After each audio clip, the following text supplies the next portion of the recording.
It was at this moment that he knew. He f***ed up. No integrity.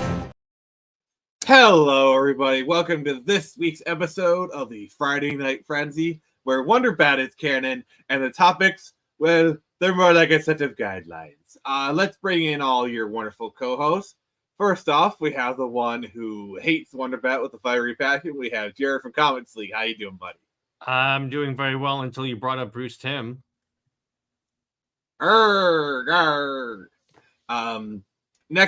up on the list is the mistress of ships herself, the woman who almost killed me earlier this week. We have Bunny Girl Nix. How you doing? Hello. You are a horrible parent, Nick.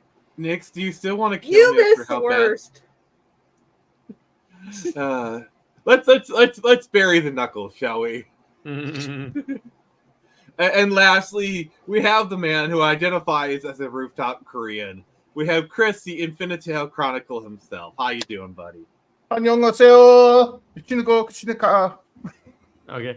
Real quick, Nick, I wanted to share a little something so we could start off with a little comedy. Why are Norse women so hot? Because the Vikings didn't bring back the ugly ones. Oh, yes.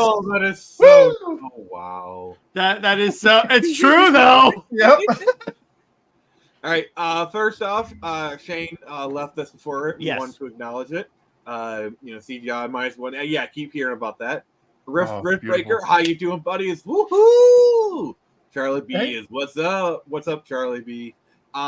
First off, how is everybody doing? What you doing? What you playing? What you saying? Well, I watched Godzilla -1. It was awesome, by the way. Yes. Like, I was, it's kind of funny is that everyone's been saying it's amazing. So I was like, okay, I'm going in with high expectations. I plug it in and I'm like, it's beautiful. Yeah.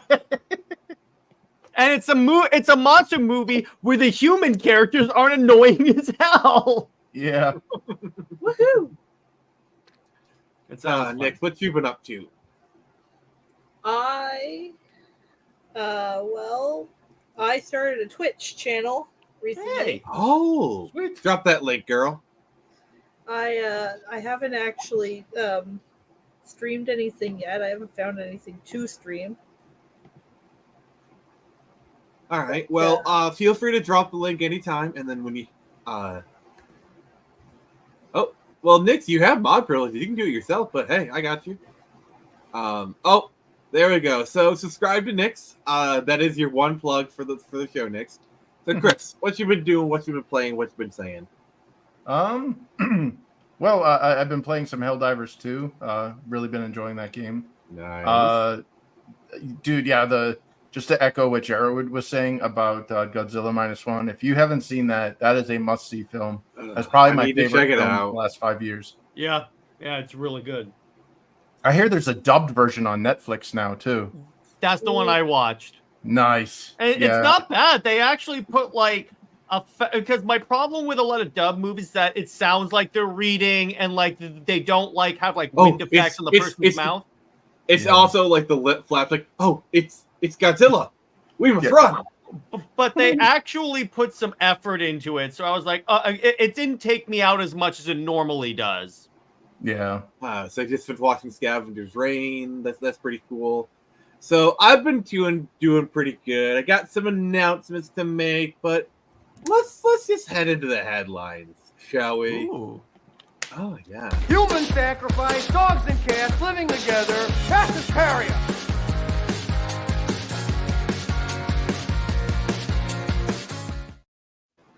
Alrighty, buddy. Welcome to Headline Hysteria. We're talking about all the things that are just as important, but we couldn't fit into a whole episode. We actually got a pretty stacked list here. So we can talk about the Acolyte. We got Star Wars Turned Samurai, Gynax, Call of Duty, and then we got Halo. Wait, Halo? Oh yeah. Actually, yeah. Let's Jared, can you pull up the article, please? Yeah, apparently they're remaking Halo CE again, but this time for the PlayStation. So, Chris, did you hear about that? Why? It's a rumor. It's a rumor. It is a rumor, so take it with a generous grain of salt. Because here's the problem. Here's why I'm not inclined to believe it that much is because there have been so many articles coming out that have later been refuted that Microsoft is like porting a lot of their exclusives to PlayStation. So that's why I'm like, I'm not sure I'm believing this yet. Yeah, I mean, I'm inclined to agree with you, Jared. But the thing is, they have been porting a lot of their exclusives to other systems. But Halo is like their golden goose. That would be like,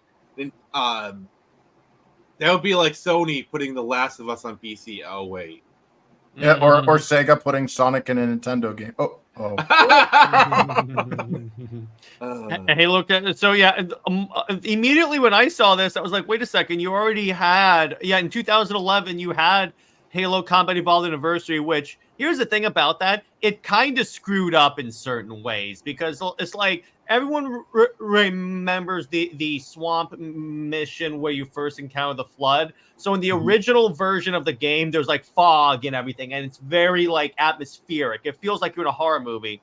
The anniversary version took away the freaking fog. Oh, damn. I'm like, wait a second here. This is taking away part of the fun. I mean, to be fair, they also took out Breaking Benjamin from it, so it's instantly a 0. That's why when I play Halo 2 Anniversary on my console, when I get to that part of the game, I just switch graphics. Because I'm like, I was playing with a friend of mine, and I'm like, okay, it's a rule that when we get to that point, we have to, because there's nothing like playing. Because here's the thing, they put in like their own version of Breaking Benjamin, but like the we have Breaking Benjamin at home Breaking Benjamin. Yeah, I am a fan of Breaking Benjamin, so be careful. I've actually seen them. I love them too, but I'm saying what 343 did, they put in a song that tries to imitate that Breaking Benjamin song. It's like strongest will supply. No, it's like wrestling intros. You know, their entrance music where it's like Diamond Dallas Page comes down to the ring, and it's clearly they're trying to make it Smells Like Teen Spirit, but it's not. Yeah. But really, honestly, until I see a more official source instead of like, oh, sources say this, I'm not going to believe it. Yeah, that's a good approach. Silent Hill 2, the not the remake, because we're not talking about that. It hasn't come out yet. Yeah, we are not going to talk edition, about that. They did like an upscale version, and they took the fog out of Silent Hill 2. It's like the fog is the whole point of it. There you go. Why would you do that? It looks so much worse. Because reasons, Nix. Because reasons. Well, they also had different voice actors. Yeah. Oh yeah. Yeah, and it ruined it. It's stupid to me. It's stupid because the voice acting, everyone complains, oh, it's so bad, oh, it's so wooden. But like that's what it's supposed to sound like. Yeah, that kind of reminds me of when Evangelion came to Netflix. They redubbed it because like the ADV dub is literally iconic. It is, that's it. Just and the people who thought, oh, the DVDs are gonna go down because of the Netflix release. Nope, they've gone up even more. But it's funny because the voice acting for Silent Hill 2 is Nick, it isn't just maybe iconic. the fog is racist. Yeah. But like it's important to the characters too. Yep. Because everyone sounds like they're in a bad dream. It's supposed to be. You're not supposed to know what's real, what isn't, and everyone's so despondent because they're all haunted by the terrible things that have happened in their past that they themselves have done. Nobody in Silent Hill 2 outside of Laura, and she's a bratty little jerk of a child, innocent. Literally no one in Silent Hill 2 is innocent, and it shows in their dialogue. Yeah. The voice acting. They're all haunted. So, speaking of Neon Genesis Evangelion, I saw this on Twitter right before we went to launch, and apparently Studio Gainax might be filing for bankruptcy. Like, this is another rumor. Treat it with a grain of salt, but that is crazy. If true. End of an era. If true. Definitely. I'm not going to lie. I mostly did this segment just so I could show Jared a clip of Evangelion and watch him like spurg out. Jared. Yeah, what's up? Watch get animation like this because right? it's too expensive to make. Any actual talent, everything is shit now. Well, yeah, actual talent actually helps, Chris. I think exactly. So apparently, I was in the comment section. People were saying the last release is 2015, and they're like a shell company now. Yeah. Here's the thing: Evangelion merch still sells like gangbusters. I mean, heck, the theme is a karaoke staple. So Evangelion still has value. Gainax property sells. Plus, without Evangelion, we wouldn't have gotten Pacific Rim. Nope. Yeah. By the way, Jared, you really should consider watching Evangelion. I think you might like it. I will definitely check that out. That looks really cool. Oh, we actually have them interested. Oh, so, welcome to the weeb side.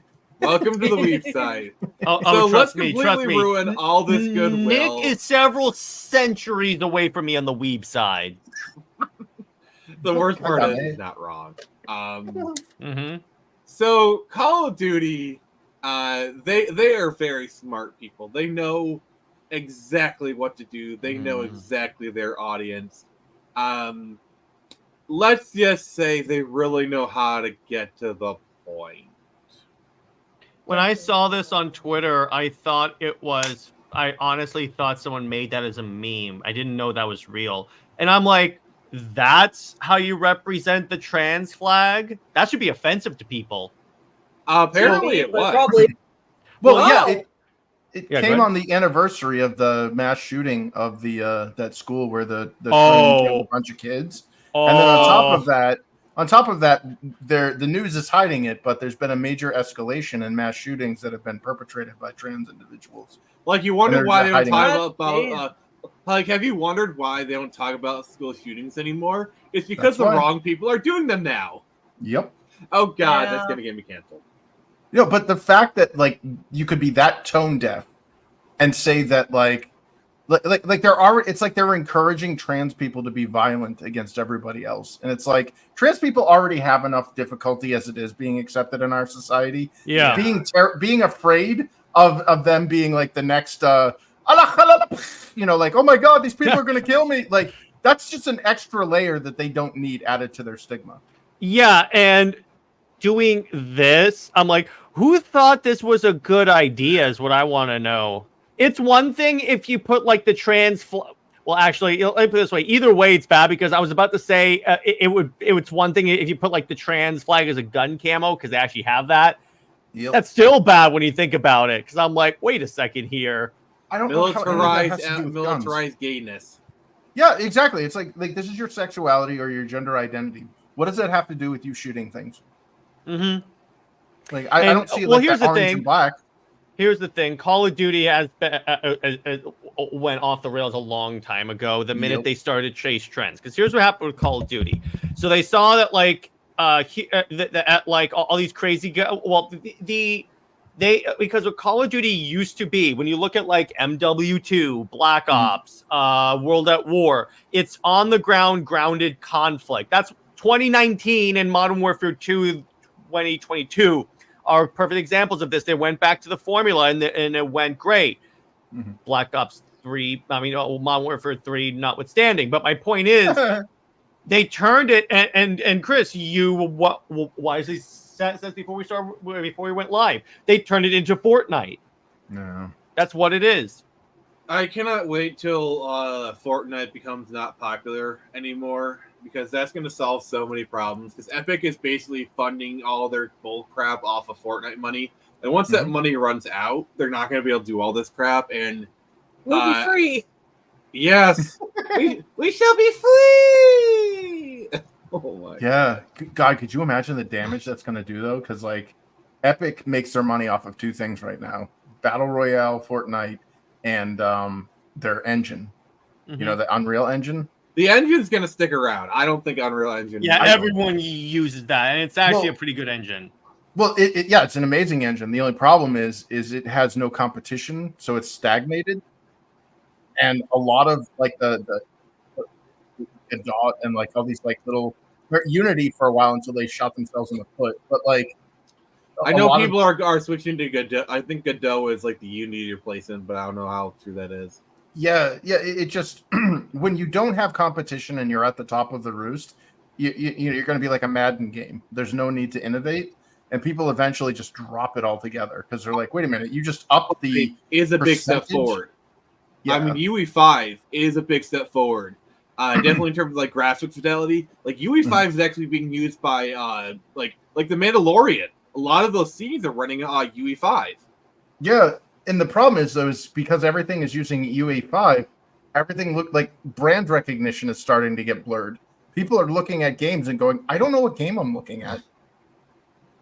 You know, well, the problem looks the is, in the 2010s, all the game companies tried to make their own engine, and that created more problems than it solved. Like, you know, you had like Frostbite, Creation Engine, Konami tried to do their Fox engine, and then everyone decided, you know what, this is stupid. Let's just go back to using Unreal Engine because it is the easiest. It's a path because it's easier to hire people. You know, like you can hire familiarity with the tools. Yeah. Like you can hire someone who has experience in UE5. Like that's the problem that CD Projekt Red ran into, where they were using the Red engine, and that's what Cyberpunk was, and they switched out to Unreal Engine 5 because it's so much easier to hire people. Well, yeah, there is the whole tools familiarity thing. There is just one problem that, like, you know, because I work in cybersecurity, is that a lot of things that when your engines become homogenous, so too are the exploits. Yeah. You know, if there's one exploit that leaks accounts or something, bam, every game is suddenly affected by it. Yeah, I can believe it. But I just don't see the industry going back to either developing their own engines or using other stuff, because these people are trying to cut costs as much as they can. So the industry we have is incentivized for one engine to rule them all. Yeah, it is. It's just it's a delicate balance. You know, you could tip either way, and also like it's one of those things where everything's fine until it's not, and if one thing goes wrong with that engine, the ramifications could be completely catastrophic across the entire industry. Yeah, definitely. So this wasn't really a topic, but I realize it's probably something that affects us all. What do you guys think about Adobe? Like its latest change to its term of service? Like, Chris, have you heard about it? Oh yeah. Yes, I'm absolutely terrified because that's my bread and butter. I don't store anything in the Adobe Cloud, so I'm not giving them any or feeding them any AI stuff. But some of the other kind of rumors that I've heard, I haven't actually been able to read the full EULA yet, where it basically said that like if you're doing shit that we don't like, we can just shut you down. Or apparently they have they own the rights to what you like. I'm sorry, that portion is not going to fly. Like that part of the contract is not going to fly. Like people like Disney and all those places, they are not going to allow that part of the contract. Yeah, you don't own anything I make on Photoshop. I'm sorry, Adobe. This is why I use CS5. Yeah, exactly. I know it's like you're incentivizing piracy at this point. I went the legit route, and I'm getting punished for it. I mean, pirating Adobe is literally a tale of all the time, you know. So as long as there has been Adobe, there has been Adobe piracy. But do you remember the student, like when I was in university, they had like the student deal where it was like $50 and you could get like, you know, Photoshop or Premiere or After Effects or whatever. And then they kind of did away with that and they put in the stupid recurring fee thing with like Creative Suite where you're paying like $40 a month now. Like, how many years do you rent this before you actually own the products? Like none. Like they're just going to keep milking you. Yeah, like, and then like when I was going to college, they're just starting to do away with that. But yeah, the Creative Suite is pretty bunk. And the problem is there are some decent alternatives like Clip Studio. Like remember Clip Studio actually tried to go the way of Adobe and it blew up in their faces. Yeah. Software as a service is a big anti-consumer scam. I'm sorry. You know, I work with software as a service, but that's in the security field where it makes sense. But things like Microsoft Office and things like Adobe Creative products, like there's no reason for that to be a recurring fee. It's a problem. I think we're fast reaching the point where there's going to be a widespread rejection of software as a service. We're already kind of starting to see it start to begin. But I think it's going to become more widespread. Jared, well, you're already seeing a bunch of people rejecting games as a service. Yep. Yeah, but I'm definitely talking about like everything as a subscription service. I think people are starting to We're getting to a point where Comcast is offering a streaming bundle as a $15 add-on, and that's still a better deal. You know what's hilarious? Netflix is going to offer an AI-generated streaming service where you can input prompts and the AI will come up with a thing. I'm going to come up with so many ways of Lois Lane to go away. You know, there's going to be handlebars on that. But yeah, like Charlie B talks about, using 20-year-old software. Like that's why stuff like XP had such a long tail. When we talk about the business places, still using XP, I think XP was it still have like a 10 to 20% market share today. Yeah, that, and it's not even officially supported by Microsoft anymore. Yeah. Oh, Parrot Head. I thought Jared would like that, but yeah, I just like they're forcing people off of Windows 11, Windows 10, but even that's not really working too well. So let's talk about the last major headline, and we'll do some chilling. Then we'll get on to the main event. So, Star Wars Acolyte. Who's surprised? So I watched it, and the thing is, all right. So there were parts of it I liked. There were parts of it where I was like, I don't know why you did that, but I was like, oh, I'm watching it, and I'm like, here's the thing. The problem with what they're doing with Star Wars, besides antagonizing the fans in the lead up to the release, it's like, did you see that like the lead actress was talking about the show's intended to make white people angry? Can you imagine? Yeah, or like, this is the gayest Star Wars ever. Can you imagine if like a white actor said that this show is intended to make black people angry? Can you imagine the backlash that would come from that? Fire and brimstone, literally. But anyway, so the thing about it, the part I do like is that it's not involving the Skywalkers at all. So that's a stupid High Republic thing they're trying to push. I know. But still, I do like how like a lot of the Shield media is giving it like 5 and 6s out of 10. So even they're like, what did we just watch? Yeah, the dam is starting to break. But the other thing is, like, I knew we were in for a shit show when, like, the week leading up to it, every Star Wars, like, Star Wars is not a place for bigotry and hatred. If you're such person, leave now. Like, they're pushing that really hard. I left. Yeah, I left. See ya. I took their advice, just like with Doctor Who. Wait, where are you going? Yeah, well, Doctor Who's like, if you don't like a gay black doctor that gays up everything and turns Doctor Who into a musical, you should touch grass. Okay. And about the majority of viewers went along with me. So yeah, maybe you shouldn't ostracize your audience. Mm-hmm. Yeah, like I have a feeling the bi generation is going to be a bit of a blessing more than a curse in the long run. Like I think they're intending. Like I really feel like they kind of like the writers had a feeling this whole new direction was going to go bad. So they're like, okay, we're gonna section this off. That gay doctor, he's gonna be the Disney doctor. We can kill his line off. We can go back to the main line, and everyone will be happy. Well, here's the other thing. It's like even with the thing about it is that so they Disney does this a lot. They hype up a character only to kill her in the first episode. Okay, so remember in the sequel trilogy, they were hyping up Captain Phasma and then threw her away, not once but twice. Yeah. They do that in this garbage chute. They do it in this. So Trinity from The Matrix plays a Jedi, and she was in all the trailers, and then they kill her in like the first 10 minutes of the first episode.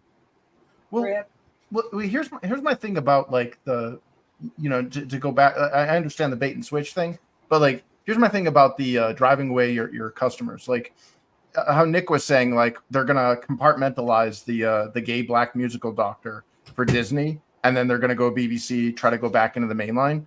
Well, in the business world, there's this thing called a churn, okay? Mm-hmm. And a churn is worse than a no sale. A no sale is, I'm sorry, this product doesn't interest me, I'll move on somewhere else. A churn is somebody who bought the product, didn't like the product, got upset about the product, demanded a refund, and then told all of his or her friends that product sucks.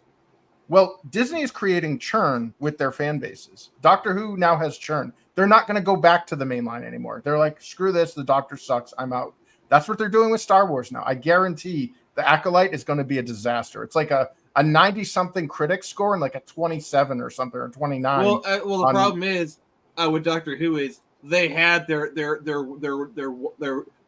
break glass in case of bad is bring back David Tennant. Yep. What was a break glass in case of we're screwed, and they've already broken the glass.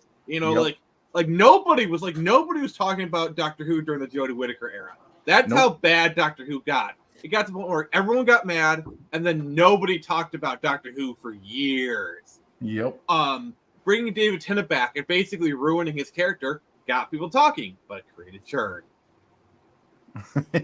Yeah, well, I have a feeling that's how Star Wars is going to go too. Like, there are so many people now that are saying, I don't care if The Acolyte is the greatest Star Wars series ever made, because this is what happened to the Andor series. People are like, oh, dude, it's actually really good, but there's been so much churn. There's been so much churn and so much ill will toward the customers that people are like, I don't care. I've moved on. It's a dead or dying franchise now. Yeah, like look what happened with the Jedi Fallen Order series. Like Jedi Fallen Order is legit a good game, but I think the sequel, it had a lot of its problems were like, I don't think the novel did it no favors. It's basically just a lesbian fantasy. It has like no impact. And then the game itself had a lot of problems at launch. I think that killed a lot of enthusiasm for the game. Yeah, and I really wish that these companies understood the value of avoiding churn, because they seem to think there's this limitless supply of customers, and I hate to break it to them, but like, we have replacement population problems with our birth rates, so that means there are fewer kids being born, which means fewer new potential customers, which means you should be catering to the older markets, and they're not doing that. Yeah, and not only, well, the thing is, if you listen to what they talk about, they want to replace the old audiences with the new audiences. And that's basically the only thing keeping Star Wars alive now are the trend chasers, are the clout chasers. Yep. The ones who do the TikToks is like, hey, look, my wife's boyfriend got me the Mandalorian Lego set. Now I'm gonna watch me build this. My you can hear my wife's boyfriend. Screw her. I haven't had sex in 5 years. Yeah. My child is black because my wife has recessive Jamaican genes. Some schmuck will actually believe that too. Yeah, it was the whole me, myself, and Irene premise. Oh God. Yeah, it just, I feel real bad because I know a lot of money and a lot of like. Here's something that nobody really talks about because it's better to like make fun of Greg the Hammer Valentine and glasses there. Was it Feinstein's ex or whatever the hell that diddler was in the Hollywood, that like she was like the like assistant to. Oh, that's the other angle we haven't talked about. I'm sorry, Leslie Headland, you're bitch, you should be in jail right now. Yeah, you should be aiding and abetting. In jail. Amen. Yeah. Sorry, I had to say that. By the way, we're talking about the person who did not kill himself. Yeah. Oh God. She was his assistant. Okay, she was his assistant. She arranged. Like I'm sorry, you cannot be that close and not be criminally complicit. I'm sorry. Like. You really can't. Oh God. Well, but by the way, did you guys see that in the Acolyte they had a roving fire in space? Yeah, and I know like a lot of people are like, hey, look, there's like they're trying to equate because if I remember correctly, that scene was an active kindling fire. Yeah, like you could hear it too. And everyone else like, hey, look, there's fire in Star Wars, and they post explosions. Because yes, explosions work in space. If you have like like that's the whole point of rockets. Like that's the reason why we use rockets is because the fire is a repulsion that's contained within the rocket. This is a fire that was not it, you know? Yeah, a fire in vacuum with no oxygen. Oh. Yeah, it just sucks though. But like with the Acolyte, I'm sure there's a lot of really talented people that are in no, like, they're so below in the pay scale that they're like the costume designers or the below the line workers. Yeah, these people are all going to get screwed because the guys above them decided they wanted to put dinosaurs, diversity, and gay above storytelling in the Force. Wait. On their Did you just whiteboard. borrow James Gunn's playbook? Sorry, that was too easy, Jared. But continue, Chris. Yeah, it just, this is how, like, this is kind of why the video game industry, why I'm like, later guys, like, I don't care. I'm not the salmon swimming upstream anymore. I wasted 10 years of that. You have a bunch of clueless, out of touch assholes that are at the boardroom with the whiteboard putting dinosaurs and, you know, diversity and gay ahead of core gameplay, enjoyment, you know, player engagement. Like it's the same thing with the Star Wars. I remember seeing that behind the scenes thing for the Acolyte or the High Republic or whatever. And they're just putting these priorities that the customers don't want. Like, talk to your fans. Like, you know, go join, like, covertly join fandom groups. See, my problem with modern gaming is game design has just become a scrapbook of other people's ideas. So I've been playing a lot of Ghost of Tsushima, and it's a good enough game. Okay, but there are elements that I see from elsewhere, like the whole investigate an area, follow tracks. That's from Witcher 3. Yeah. You know, and I'm sorry, Ghost of Tsushima plays like the plays like the Assassin's Creed game. The Assassin's Creed game in Japan we will never get. Wink, wink. Oh yeah, because they had to get Yatsuke in there. Yeah. I mean, we all know how butthurt I was over that crap. Oh, you had a personal stake in that. We all know that. Dude, you know I got doxxed over that shit? You fucking kidding me? Yeah, I friggin' look, I mute my phone during office hours so that if I'm in a meeting or something, they don't hear beep beep, you know. So I get out of a meeting, you have 11 messages. And I'm like, oh, okay. And I look at my little thing and it's like, you're a freaking whiny liar. You never did this. The industry is better without you, you freaking loser. Oh I'm like, who the hell? Block. You know, and you know, and then it's emails, like, you know, again and again and again. Yeah, and then my LinkedIn gets visited by, I'm like, why is a lawyer looking at my? Oh, that's weird. A lawyer, you know, and yeah, and I'm like, probably somebody from Ubisoft. I think probably, you know. Well, the thing that bothered me the most, though, in all honesty, was like there were some YouTubers that just took what I had written and ran with it and did their own shit. And like, I gotta say, you know, props to my former boss there, and props to some of the like people like Endymion and guys over at Bounding into Comics. They actually contacted me. They were like, you know, I can't print a story with source being trust me, bro. You know, so I had to validate. And I'll be like, this is what it was. You know, we worked on a mobile game, blah, blah, blah, blah, blah. And they're like, okay, thanks. And they're really respectful about it. So other people. Oh, wait, are you saying that they had journalistic integrity? Yeah, dude. Bounding into Comics, man. Shout out to those guys. Those guys are awesome. But, and same thing with Endymion. But other YouTubers, like, it would just be in my recommendations. I'm like, oh, this is creepy. And I'd watch it, and the dude's literally calling out, you know, Chris Fisk, former lead designer of Assassin's Creed Shadows. Former lead designer? Yeah, and I'm like, boy, you got a promotion. You got promoted, bro. Yeah, I never worked on Assassin's Creed Shadows. That thing, like, I don't know where the hell they're getting all that, you know? So then I get these people, like, calling me a liar and stuff. I'm like, you said you were this. I'm like, I never said that. I don't know where the hell you're getting this. And then you get the YouTubers that just run wild with shit. I have to ask, how did it feel to see Grums sharing your stuff? Like, do you think he realized you were a former employee of his?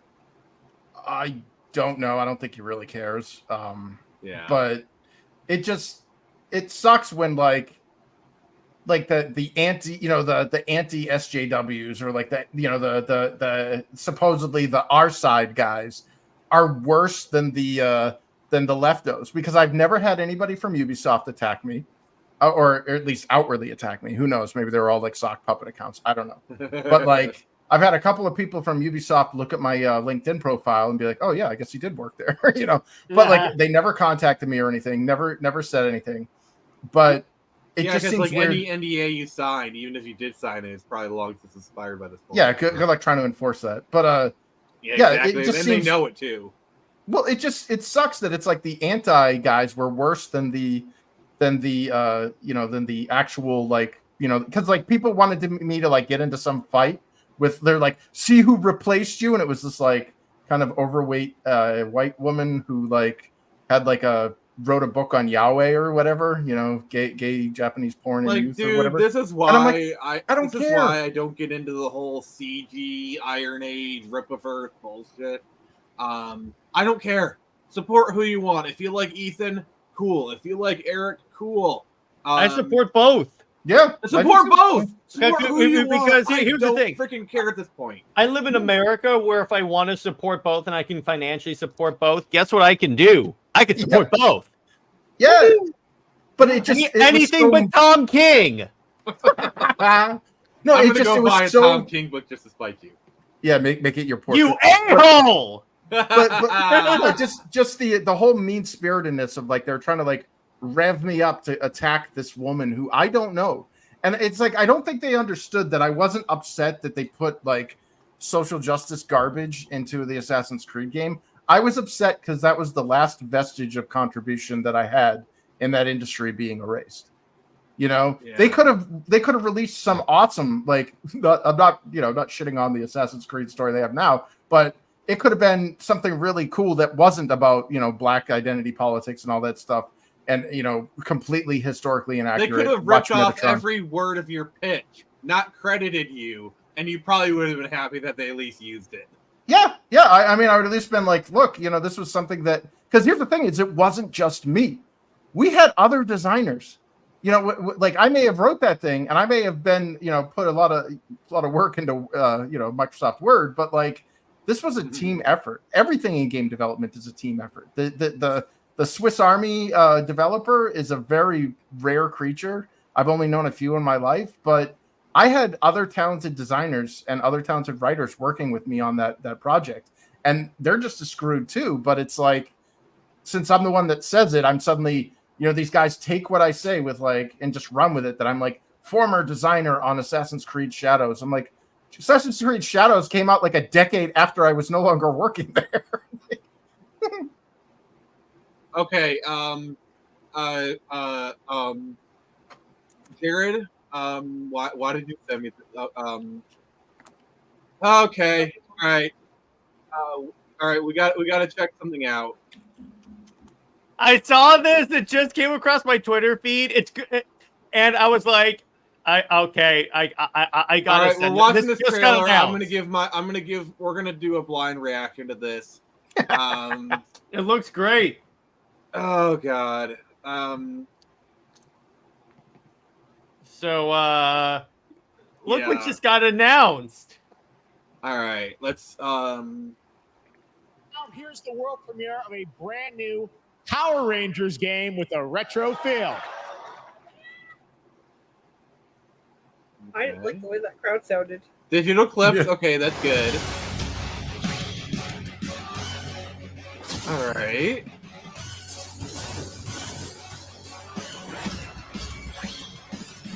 Is it beat 'em up? Oh, they're doing. Oh my God! Oh God! Okay, I want this. Yeah, I want this. Oh! We're playing co-op for this. Yes. Woo! Oh my God! I call the Red Ranger. I'm the Blue Ranger. Go! All right. I'll be. Oh my God! This looks sweet. Yeah, oh my God! I am really surprised. This looks good. Oh damn! You can play the Zords. This is like the Sega CG game we never got. Yeah. Oh my God! Like you hit jumps and stuff. First person. Wow. Rita's Rewind. Wow. Yes. Yeah, Hell it's like yeah. a budget game, People but what they want.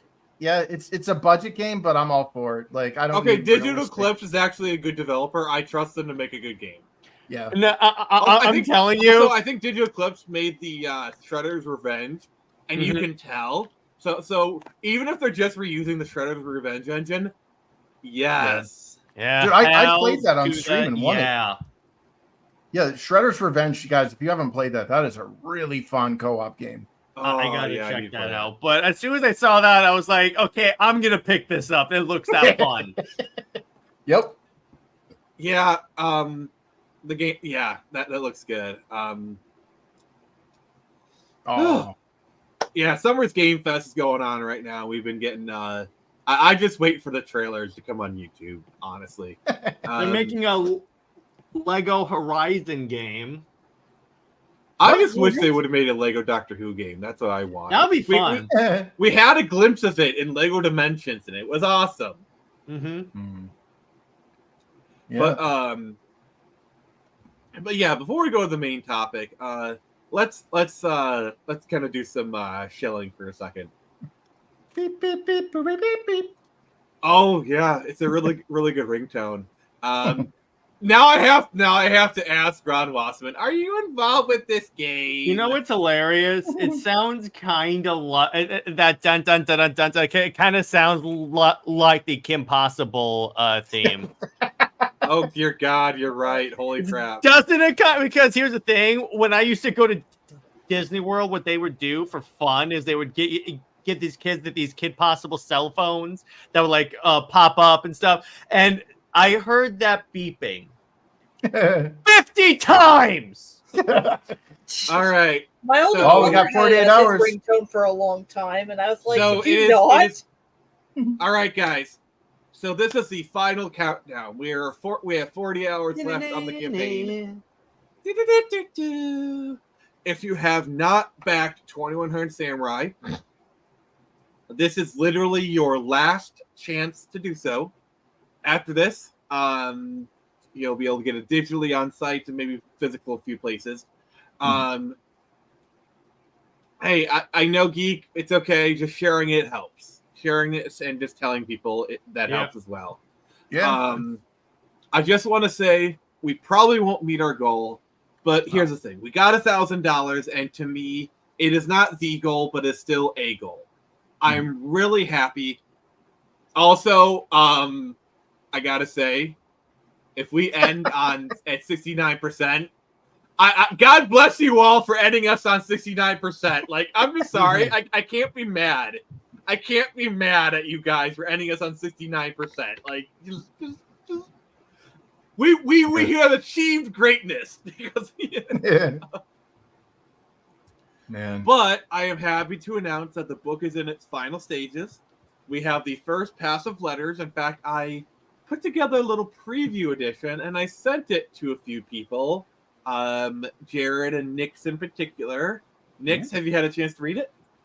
Not yet, but I will. Jared's read it. Jared, can you please give the audience your early review of Torn Samurai number 4? Okay, so without spoilers, if you like bloody action, this is your book.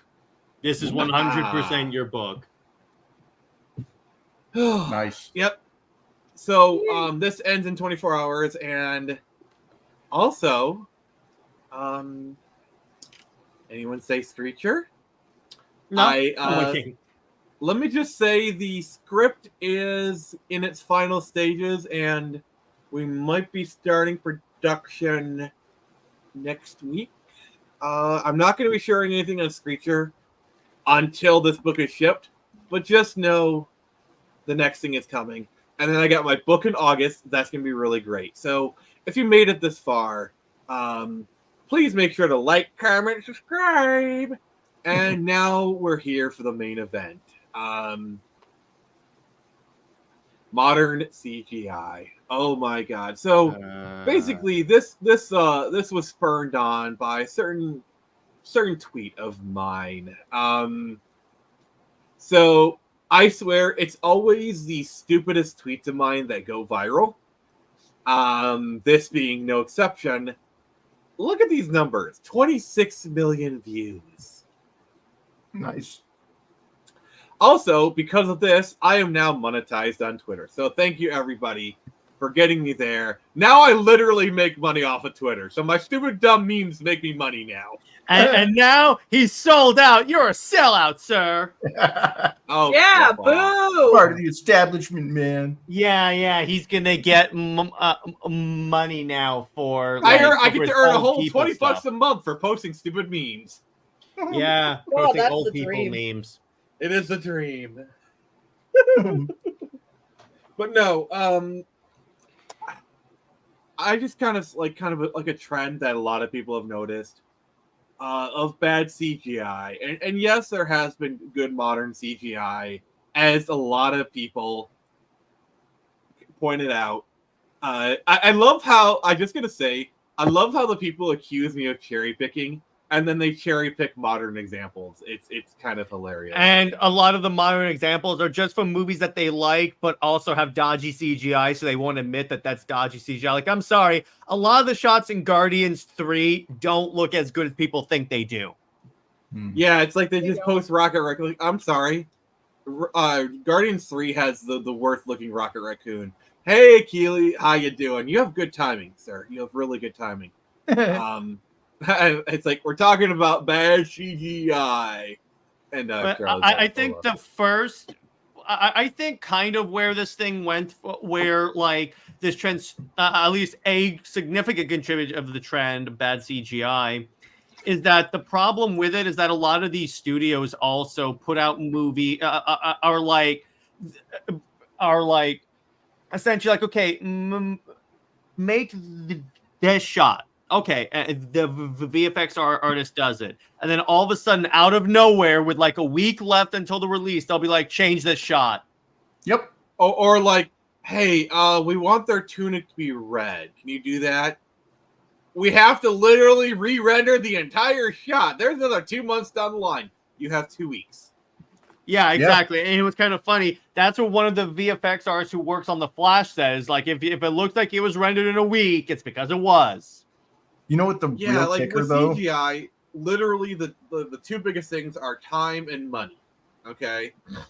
Well, they treat these people like Chinese sweatshop workers. Mm-hmm. And after, like, do you guys remember the green screen portraits from after when that movie was it The Life of Pi? Is that the one that killed Rhythm and Hughes?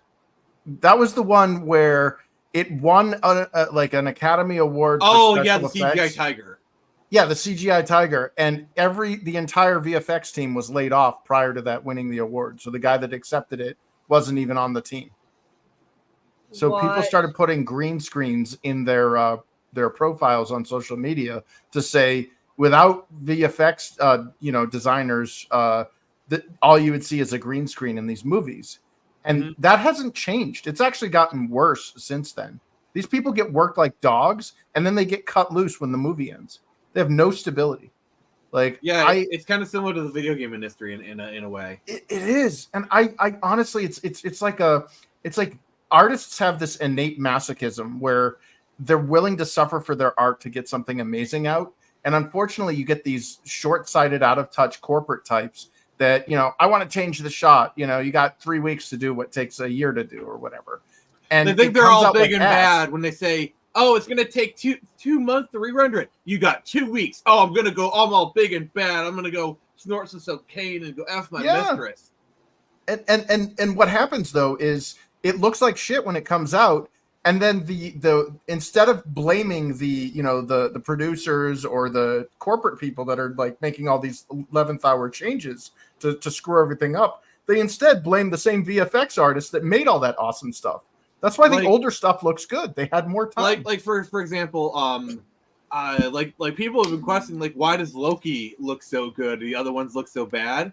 It's because the producers actually gave the CGI artist like Loki. Yep.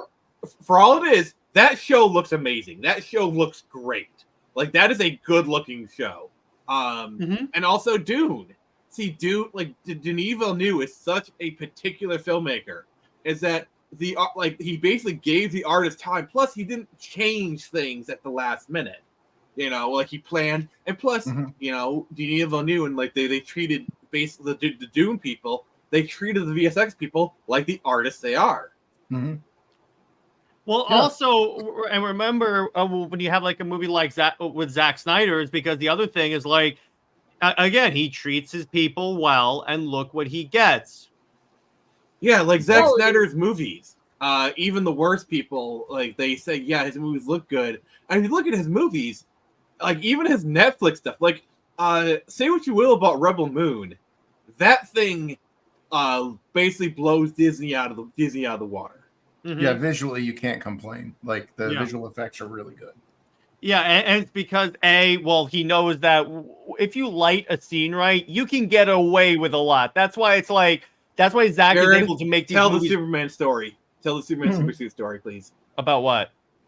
The Justice League. Oh, okay. So as you guys know, as you guys probably know, so when Zack was working on Justice League, and bear in mind, Superman's dead at this point in the story, so he wanted to have the black suit on there because that's what Superman wore when he came back to life. But WB didn't want it because they felt it was too dark and dreary. So what Zack did is he literally put it in Photoshop and put like a hotkey. So if they ever changed his mind, he could just put Command F, black suit. And the black suit in the Snyder cut is recolored CGI. And that is why in the version that we will not name, the suit looks a little bit off. That's why it's like significantly brighter blue, because that way it's easier to do the switch. See, this is why having see, the problem is you have a lot of directors, and this is also from the Disney end, where they don't know CGI. They're totally unfamiliar with it. And yes, as a director, when you're doing heavy CGI, you need to shoot your film a certain way. Disney literally had like they bring these indie directors. They have like, oh, you don't need to worry about the action. Oh, we have people come in and like direct a movie and do that. It's just the other thing, Nick, is that remember the other pretty actually I just lost my train of thought. I'm sorry. Go on. Choo mother ducker. And it's like it's just crazy.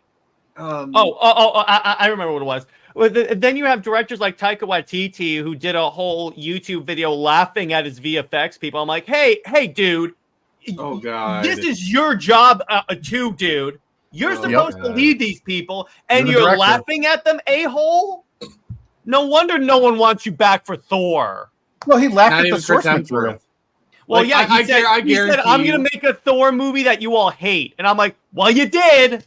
I guarantee you Chris Hemsworth, you could just tell it by the way Chris Hemsworth talks, he hates Taika Waititi. Well, yeah. Dude, he sexually harassed him. Like, if what Taika Waititi did to Thor was done to a female actress, it would have been this big scandal and it would have been everywhere. He basically was like, "You're getting your muscly ass naked in this scene, whether you like it or not." And the thing is, like, Chris Hemsworth was powerful enough; he could have protested against it. But I think part of it, he's too nice of a guy. But also, it's like I think he's very smart. Like he knows when to play that card, and I think he kind of is like, okay, I could play this card, and I probably could get it canceled.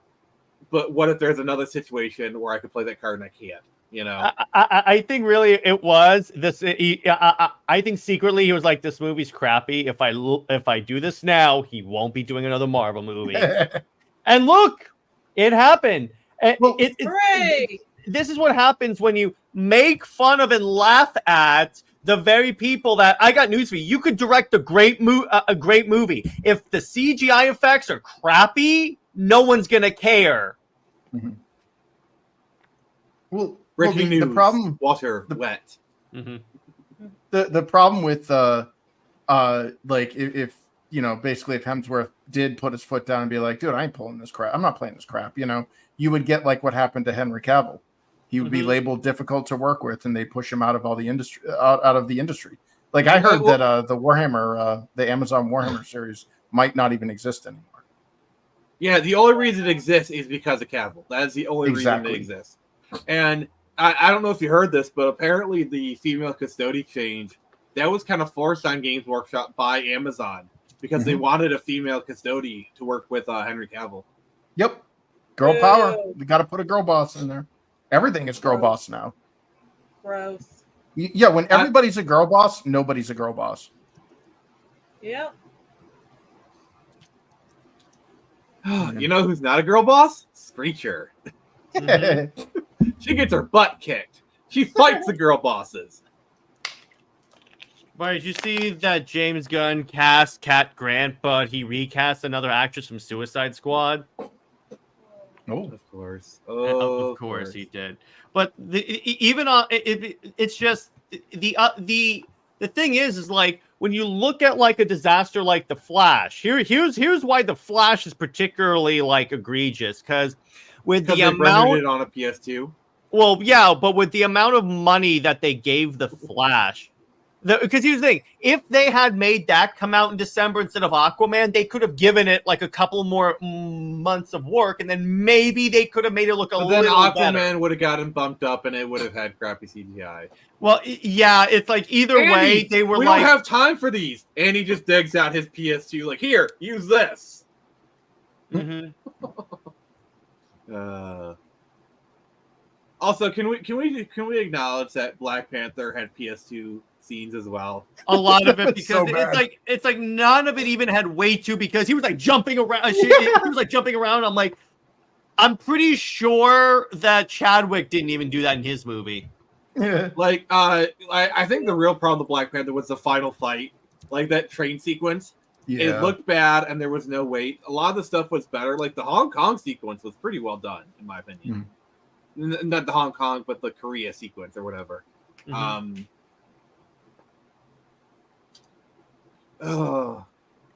Yeah, because remember, like WB had this whole initiative they were planning, remember they were planning on Keaton being Batman and then having a new Trinity. Chris, have you heard about this? Did you hear what they wanted the Trinity to be? Okay. Oh no. Can I please say this, Nick? Go ahead, sir. Okay, so Chris, who are the DC Trinity? I'm going to start off with this. Superman, Batman, Wonder Woman.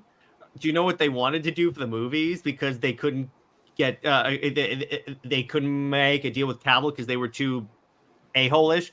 Okay, so they wanted to have the new Trinity be Wonder Woman, Supergirl, and Batgirl. No, the Force is female. Yeah. No. Chris, did you hear the rumors that episode 3 of The Acolyte is literally going to make the Force female? Yeah, I heard it. It's like a lesbian that like gives birth to people and stuff. Like, so that's how Anakin was born. That just that's how sounds like Anakin blew up the Death Star. That's so stupid. I guess you could say it would be quite the time. Wait, no. I guess you could say it would be quite the timeless child. Yeah. Wait, so what you're telling Every me Doctor Who fan. I mean, that gives all new meaning to when Shmi Skywalker said he had no father. Yeah. I mean, okay. I need to say this here. It's pretty obvious that Darth Plagueis created Anakin. Plagueis. Okay? The name is Plagueis, not Plagueis. It's pretty clear that Darth Screw You Jared. Use the proper pronunciation, you nerd. Because he was the one who was messing with the midi-chlorians of life. It's pretty obvious through inferred facts that Darth Screw You Jared created it. Have you ever heard the tragedy of Darth Plagueis the Wise? We're not going there. So speaking of Geek Detectives comics, they did that with Wonder Woman. The essaying of Wonder Woman. Okay, so what they did, this was a Rebirth storyline. So essentially what they did, they did a storyline where the future children of the Justice League show up. And then you met Wonder Woman's son, Hunter.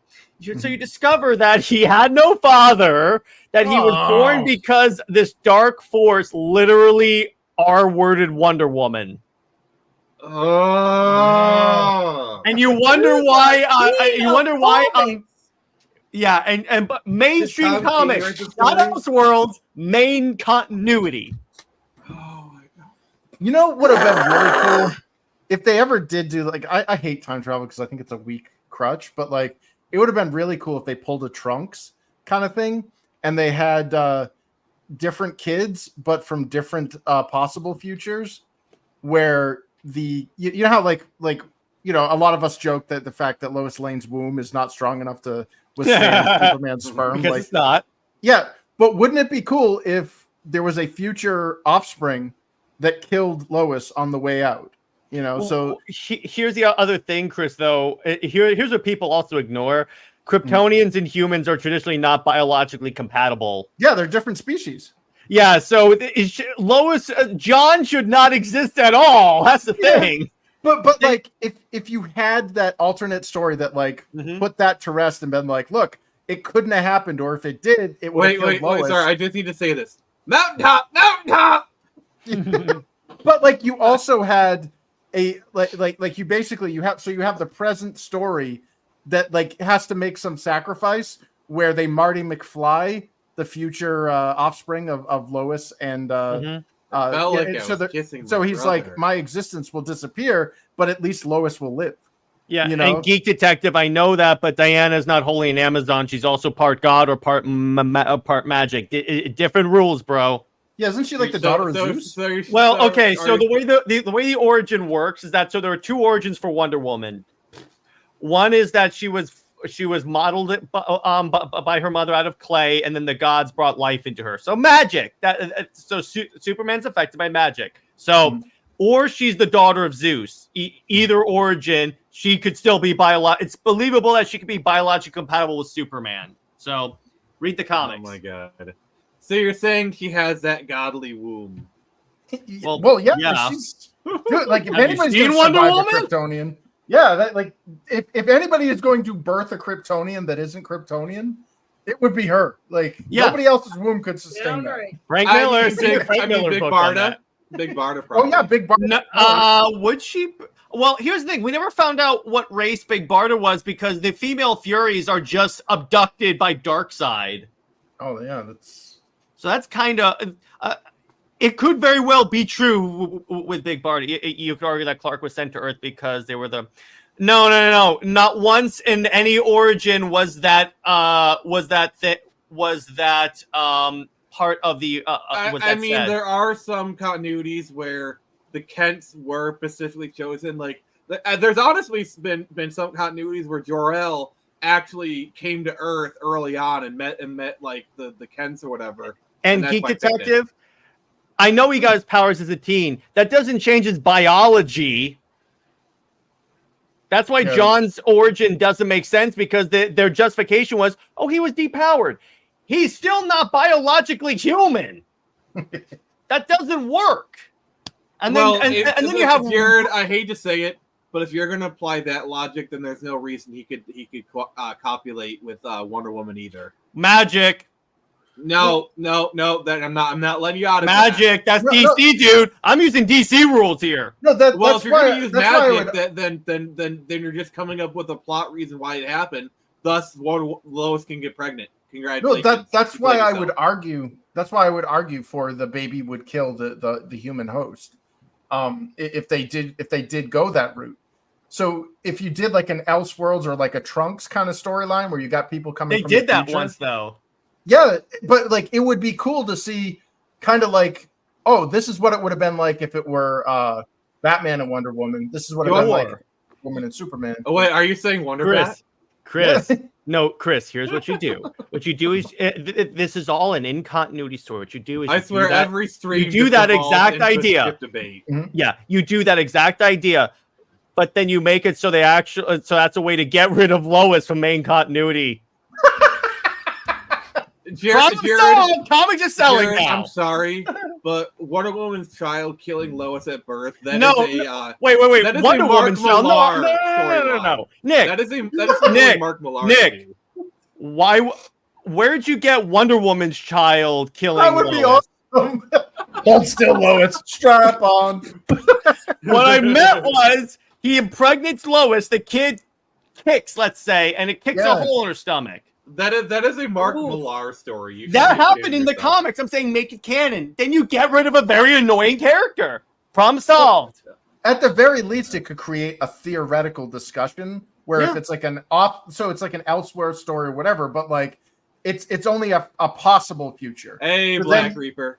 Then you got Lois terrified, like, oh my god, like if this guy's sperm gets in me, I'm dead. You know? Okay, here's another question for you guys. Here's something I find more interesting. Connor, who is half human, half Kryptonian. How would that affect his stuff? Because he's still half human, so I figured the half human half would balance it out a little bit. But the thing is, I feel like the baby, we might have the similar issue. You could, yeah, because of the Kryptonian DNA. In fact, here's the thing: the reason this is a Phoenix Press. You know that the topics are guidelines. Friday Night Frenzy. What did you expect? But you could technically make that argument, Nick, because the whole reason why Connor has human DNA is because Kryptonian DNA is notoriously like difficult, is volatile. That's why again John doesn't work. Yeah. I'm sorry, Tavio, but your boy has no reason for existing.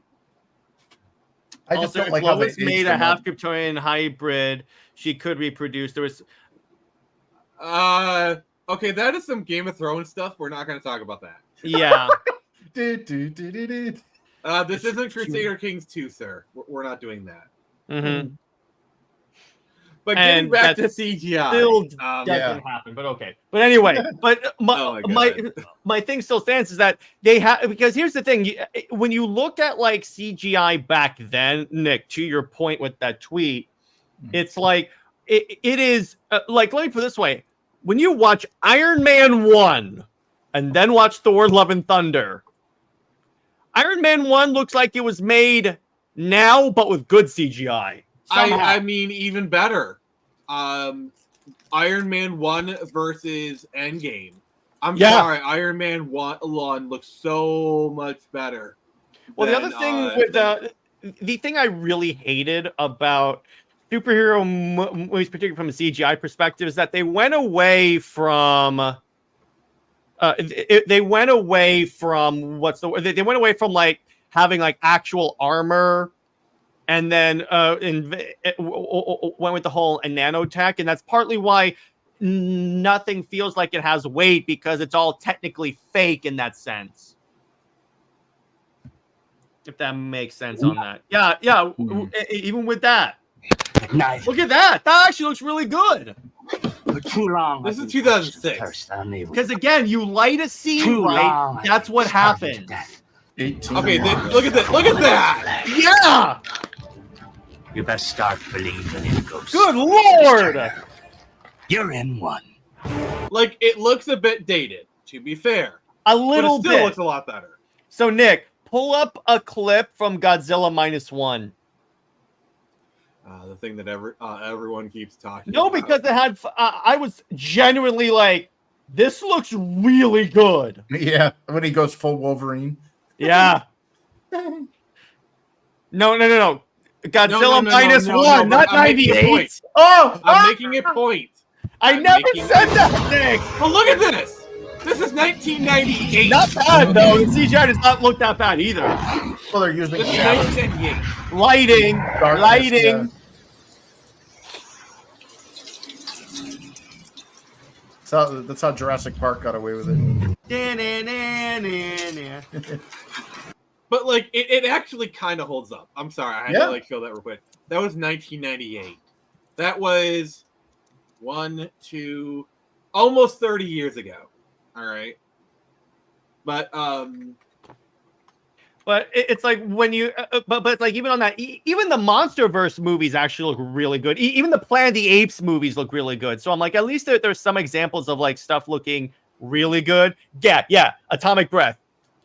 Oh, this was great.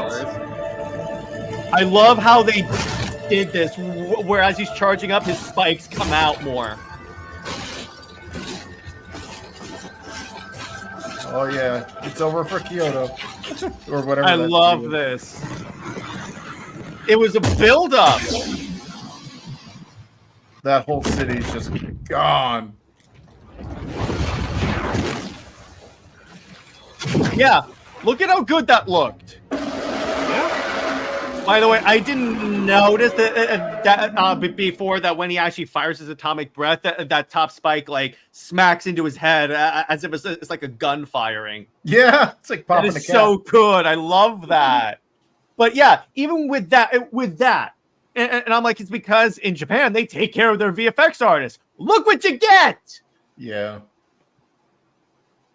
Are you bringing up Smallville? Oh God. Smallville actually had surprisingly decent CGI.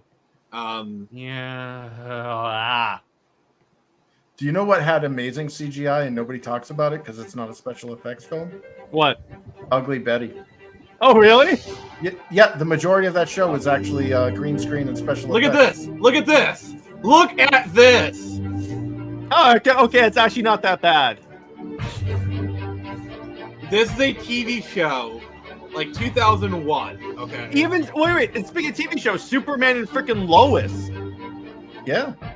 Granted, there were some scenes that look kind of leathery, but when you're CGIing people, that's like understandable. Even the Snyder cut, there's some dodgy scenes, but that's because they were doing this during quarantine.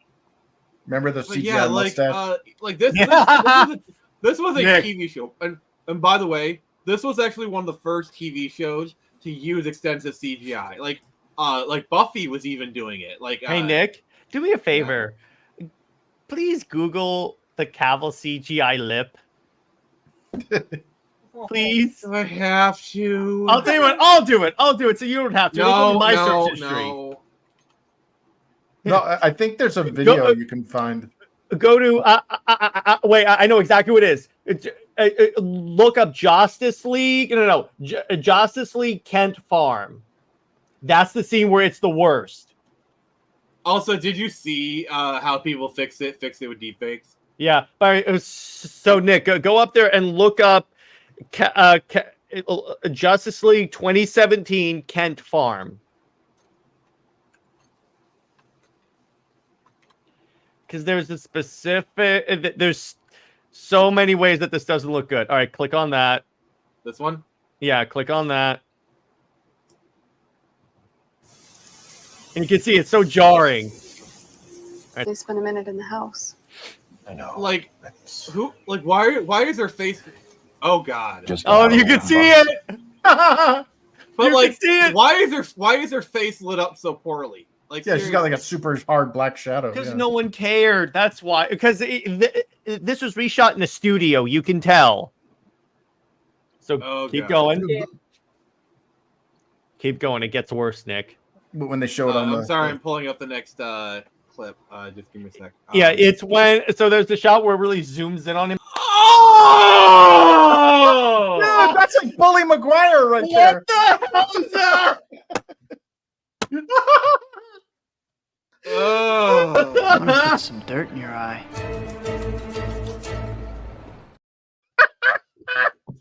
So Henry Cavill is now my pick to play the Joker. Oh my gosh!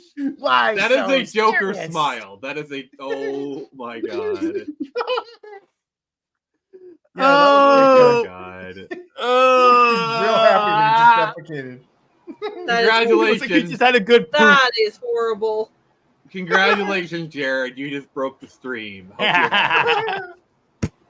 The FBI will be at your door within the hour for crimes against humanity. Did you see what Corridor did? They did a cut of the Snyder cut, but they gave him a mustache. They call it the mustache cut, and they give him like a full-on beard and all that. Release the mustache. That sways as he flies. It's really funny. All right, we're gonna watch a little bit of this for Jared. Yeah, this is like good CGI is when you don't know it's there. And action. Wow. I actually remember this show. Uh-oh. God damn internet. Actually, tell you what, Chris, you pull it up. I'll share it. My internet's being stupid. All right. So the old man has old man internet. Oh, fluff off. So is the internet to blame for your Sonic Adventure 2 skills? Nick's or lack thereof. Do you not realize how many times Nick's almost killed me during that? Oh, I realized because I was there, dude.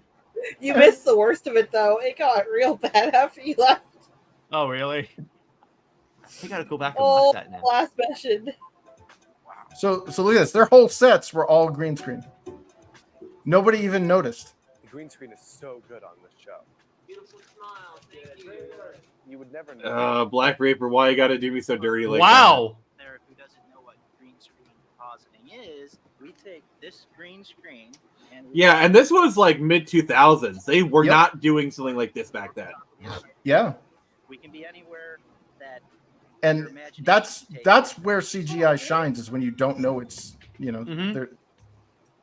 When we started to Unfortunately, a lot of let me see if I can fast forward to more of the cool shots. But What an amazing way to get free cake. so yeah, this was like right off the heels of the Star Wars prequels, where like they were acting to tennis balls and stuff. So they had that full on green screen stage, and like it's all green screen. Yeah. Bus stop. This was shot over on the back lot. Look at that. Betty Studios, and you can see. Well, the thing is, wow. The thing is, people with like Ugly Betty, they're doing this with intention. Okay. And passion. Also, Jared, get the frick out of here. Go eat. Bye. Yeah, Jared's got to go eat, so I just kicked him off. Have a good one, man. But yeah, like, and again, this is older CGI, and I don't know what the timeline was. I don't know how badly these VFX artists were worked, but it shows that if you know what you're doing and how to use CGI effectively, people won't even notice that it's there. That's how you know you did it's a with good intention. job. The thing is intention. Yeah, these people were doing something with the intention of doing a certain way. So like they lit it with the intention of doing it. But the problem is so many people. Johnny, I'll get to your comment in a second. I just want to get this out. But they do it as a crutch. It's a Band-Aid. Mm-hmm. And then Johnny Ortiz says, "Hey guys, I just finished watching episode 2 of the Acolyte the show. Had the greatest idea of the show. It inspired to help feed the president a really big meal. Anyway, I gotta go. About to be watched by millions. All right. More than." There's a lot of enhancement that we do just to give a little more life and more excitement. But yeah, like this was done with intention. Like they lit it a certain way. They intended they wanted it to blend from top to bottom. This was made to be blended. The problem you have is when you try and Frankenstein it. This is what a lot of movies do. Like, oh, we'll fix it in post. That is like the worst phrase ever. Exactly. Yeah, and they use it as a crutch. They use CGI as a crutch, and the sad part is because there's been fewer and fewer talented storytellers in Hollywood, because it's all designed by risk-averse communities out of touch with actual audiences. Everything has been special effects driven. So you have this scenario now where everything is special effects driven, but the special effects look like crap. Well, So I would say it's kind of the lose-lose. opposite. Like the talented people are there, they're just not getting hired. But also a lot of the people that do get hired, that do have talent, are not special effects fluent. Like I think the reason why the 2000s was kind of this golden age of like CG, which I think I just declared that as such, is it's kind of like the reason why the 80s was the golden age of practical effects. Is things were in their full flower, and you had directors who knew how to use both. Because in the 2000s, you had a lot of really great directors. Hell, Martin Scorsese was able to use special effects practically. That guy's old as dirt. He was like for The Departed. Dude, Like, Scorsese has a great quote about modern cinema. He says that it's basically an amusement park. We're not making good stories anymore. We're just making amusement park rides with a bunch of bells and whistles. I mean, did you remember how Todd Phillips pitched the Joker to Joaquin Phoenix? He said, "Dude, this is our chance to tell an actually good story." The reason the whole Joker is basically they snuck in a good story, but they used the superhero trappings as a shield. the movie's basically taxi driver ripoff, but it is a Taxi Driver ripoff. But I've seen both films, and I actually prefer the Joker version. I know it's a copy of it, but like it just I don't know. There's something about it that you could have taken the whole Superman, the whole Batman Joker aspect out of it, and it still would have stood on its own as a really good film. You know, it's about society beating down the mentally ill and then complaining when they snapped. It's like, dude, you get what you deserve. Really glad we did it because it showed everything. yeah, I mean there is something to be said, but I don't think I don't think we as a society is ready to have that kind of conversation because that requires a level of maturity. It's sad. Trust me, I'm trying to avoid getting into it because it's a black hole of humanization and stuff that I really don't want to get into. But yeah, this Ugly Betty stuff, like I remember watching some of those episodes, and I never even knew, and I consider myself pretty savvy, even spotting green screens even back then. Yeah, I didn't know either until somebody I knew had the DVDs and the special features were running. I'm like, what the hell? Yeah, it's just even more amazing when you consider the time in which they did. I think that was like 2007 or something. Like they were not doing that kind of like filmmaking on television. No, and on top of that, the show is not special. Like there's no fantasy to it. There's people aren't flying. There's no laser fire. No I will say the show itself is fantasy in the way it depicts like the interactions. Like I'm sorry, like Ugly Betty would have never gotten hired. Like the show itself. No, I don't mean fantasy in that sense. I mean fantasy in the sense that physically sword speaking, and sorcery, sword and board. Yeah. Nobody's got lasers shooting out of their eyes. Nobody's flying. That would have made the show pretty interesting. Yeah, I would have watched it. Oh God, Blade is actually one of the instances of bad CGI. Like that end scene with the blood from Blade 1. Oh dear God, that is an example of bad CGI. It really is, but the rest of the movie is great, so it kind of makes up for it. Some mother ducker's always got to ice skate uphill. Yeah. But yeah, I mean, CGI goes back a lot farther than you realize. Like, do you realize the first Star Wars has CGI in it? Yeah, the Death Star, the map. Yeah, and then Empire. Like, I know. Everyone knows the Return of the Jedi has CGI. Again, the Death Star. And actually, George Lucas actually commented like it was kind of amazing how far CGI had come in like 6 years. But like, are you familiar with the young Sherlock Holmes? Yes, I remember those. I don't. There's a specific sequence that's kind of like all right, so this is a pretty landmark for CGI. This is pretty landmark, and check this out. This is 1985, by the way.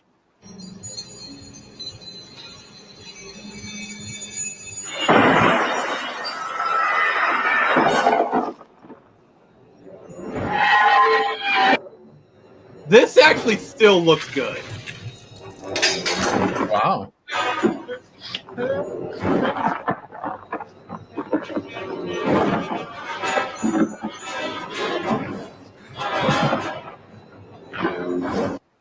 They got this is the first polygonal CGI character on a live background. Dude, do you remember the intro to Amazing Stories? I don't actually. I think the reason why this still looks good is because this is mostly just square shapes, which is really easy for CGI to do. Yeah.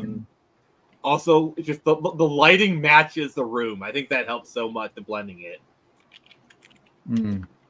But like, this still actually looks amazing. I gotta be honest with you.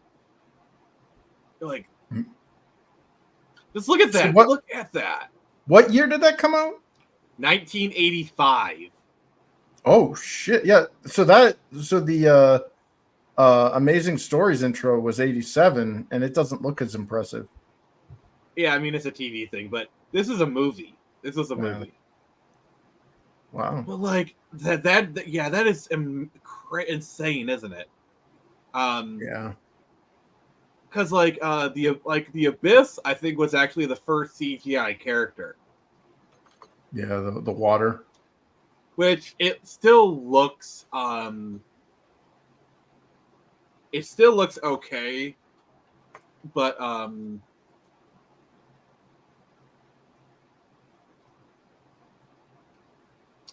don't know. I don't think it holds up as much. But yeah, like this was 89.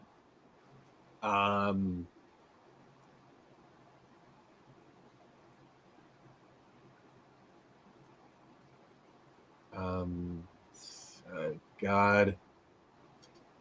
All right. It's the Mary Elizabeth Master Antonio's face, where it smiles. Yeah, like that part, like that. This it has age. It does show this. It shows its age. But also, this was a water effect. This is a lot harder effect to do than just stained glass, you know? Yeah, you're doing reflections and refractions. Yeah. But yeah, like Jurassic Park was another landmark one. But Jurassic Park, the reason that sold was because of the mix of physical and practical. Because if you look at like the copy scenes or like the Gal Minus scenes, the Gal Minus does not hold up. Didn't they like update the T-Rex's design at one point for like a modern thing, and the original looked better? I don't know if I remember seeing somewhere where there's that, you know, the scene where the lawyer gets eaten in half and the foot stomps down and stuff. They had one where they're like, here's what the version of it looks like, or like the Blu-ray or whatever, and like the T-Rex was all smooth skinned and stuff, and then it's like, here's what it looked like in the original release, and he was like all like his traditional like rocky like textured skin. All right, let's just oh, it's already pretty bumped down. But the thing with this scene is they cut back and forth between the practical and the CGI. Mm-hmm. Like you're getting genuine fear from those kids too, because that's an animatronic head about to crush them. Yeah, we'll get to that portion. God. Like, I don't want to be in the Twilight Zone movie. Oh yeah, don't get in the helicopter. Like this part's CGI. This is CGI. Toto doesn't want out. The rain and the darkness helps mask it a lot. If you look closely, you can kind of see the stuff, but this scene looks good. This might be the smooth skin version you're talking about. I don't know. I can't see it. Oh dear God! I realized I wasn't sharing it. Okay, I'm stupid. I am stupid. Noni. All right, here we go. I don't care. I'm gonna get like this part alone.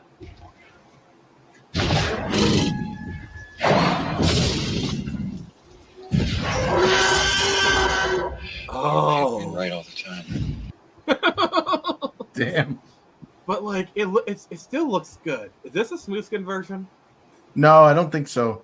Like it still has that like like the alligator skin. Like they had one where it was like human skin almost, or like But yeah, I'm not gonna play too much of that because like Kathleen Kennedy will be like, "Oh, we got him! We got him!" 34 accounts. We're gonna get Nick. Guys. But yeah. So yeah, it's just time and production line assembly. Like we see good CGI today. Like I think Dune and Dune 2 are examples of what modern filmmaking should be. I have a good one, Nix. Thank you, and you take care. Yep. Thanks for having me. Oh, always. And yeah.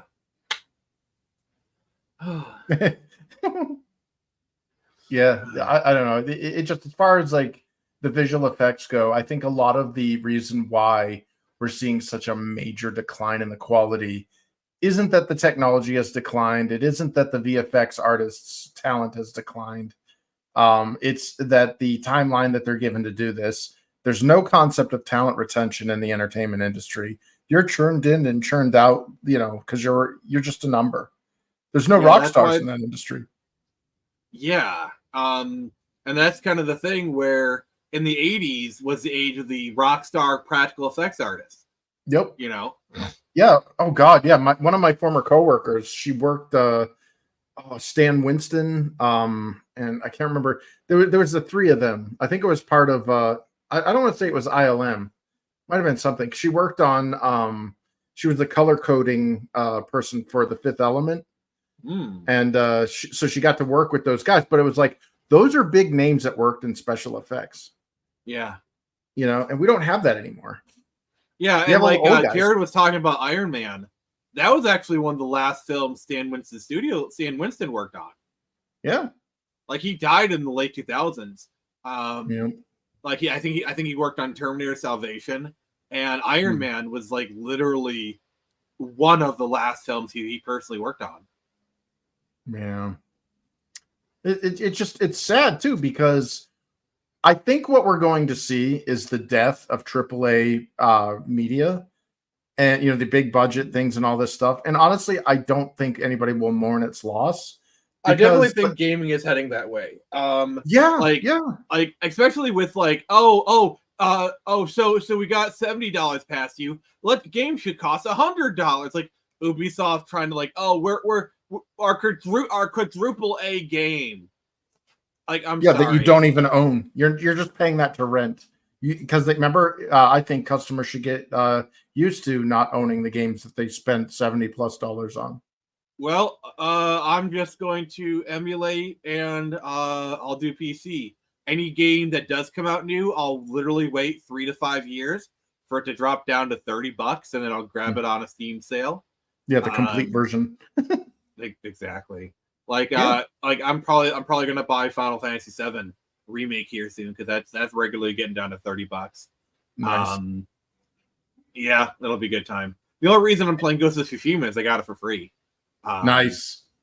Yeah, I won like a contest or something. It's a good game, but it is a hodgepodge of game design ideas. Its saving grace is it's beautiful, and it's basically like every like fantasy you had about Japan made flesh, like the swirling leaves, the perpetual autumn. Yeah, like they knew what they were doing, and I like there is an artistry, there is a craftsmanship to that game that I respect. Well, what bothered me is, I left the industry 10 years ago.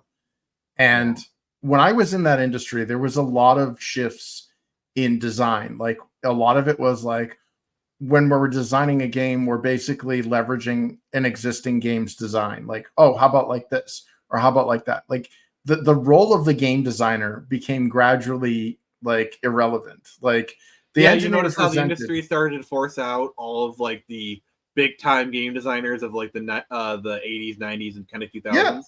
The industry doesn't want those pit people anymore. Well, the industry doesn't respect game design because, as far as they're concerned, 20-plus-year-old game design slapped on with a nice shiny coat of paint and a recurring revenue business model, and that'll make them money. And unfortunately, when there's nothing new coming in an innovation-based industry, it stagnates, and then the industry dies. Like, how many games have you seen that have come out in the last decade that have a number appended to the title, or just a clone of an existing game that you've already played? Yeah, like I know people like to drag about Cyberpunk, but at least it tried new things. Cyberpunk has merit. I get that it churned out, but they were actually trying to do something good there. So I actually do enjoy Cyberpunk. It's actually a very enjoyable game. Nice. Have you played it? I own it. I've never installed it. Then again, I also have the Xbox One version that's unplayable. Oh, yeah. Yeah. I was gifted a physical collector's edition of the Xbox One version. Never took it out of the box. Yeah, it's this big ass, it's like a 3 foot by 1 foot cube or whatever. And I was all excited. And then when the reviews started coming in and people were like, dude, it's nigh unplayable on the Xbox One. I'm like, I think I'll hold off until it's like $20 on Steam. Yeah, I would wait for the next Steam sale, and then because they have Phantom Liberty came out, it's complete now. Nice. And grab it. I think you'd enjoy it. Very cool. Yeah. Yeah, and then Edge Runners, like see the thing is, and you see this a lot with game studios, like release crap, be like, oh, we want our redemption arc, we want our No Man's Sky, we want our like, you want to know why Cyberpunk got its redemption arc? Because they realized they effed up, and they put their nose to the grindstone and actually fixed their mistakes. They legitimately wanted, and they got rewarded for it. Good for them. Well, and it goes back to what I was saying about how the actual developers suffer for the executives and out of touch boardroom members that make these shitty decisions that have impact them. The developers were saying this game was not ready for launch when it launched. Like there was literally developers saying this should not be out yet, but it had to go gold in time for the holiday season. Yeah, so it got victim to marketing hype. I mean, yes, Sean shouldn't have promised the moon. I think even if you ask him, he'll be the first one to say that was a mistake of his. You know, but he legitimately, like, I think with him is he authentically owns up to his mistakes. You know, he doesn't try to excuse him. He doesn't try to like BS it. He's like, yeah, we messed up, and they put an honest effort in, and people rewarded them for it. Yeah. Yeah, I think you had something similar with Cyberpunk, where Cyberpunk was a mess, but after it came out, they actually put in the time and effort to make a good game, and Edge Runners did kind of give them the second win that they capitalized on, to be fair. Yeah, I think that's actually a pretty brilliant marketing strategy. What they did with the anime there, Edge Runners, was, you know, it's kind of what I was doing with my comic book stuff, which is introduce the audience to your universe, then give them a means to play in that universe. And I think that was a great 1-2 punch with Cyberpunk. Yeah, you're starting to see a lot of studios pick up on that strategy. Like I think the Tomb Raider series, which from what I haven't actually watched the trailer, but apparently it might actually be good. I don't know. I heard that like they want to get away from the whole concept of raiding tombs, and it's now like Truth Seeker or something. Oh, that is so stupid. Yep. I think it's going to be really interesting because with Embracer falling apart, I think it's going to be really interesting to see where a lot of these studios land. It's going to be really interesting where Gearbox lands. I don't foresee. They get back with Take-Two.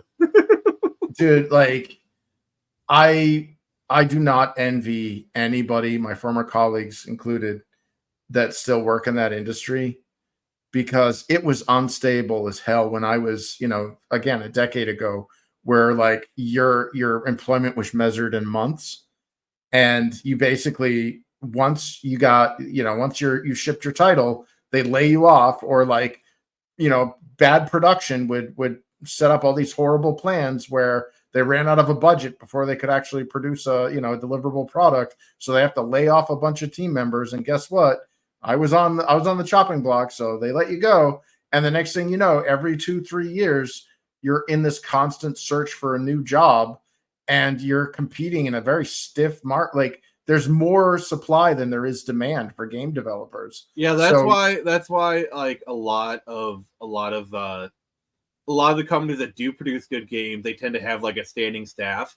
Not only that, but they might have like 2 or 3 teams of people. Like Nintendo is really good at this. Like, they have, but that's, you know, more Japanese. But like a lot of companies, you know, like the good ones, they tend to just retain staff.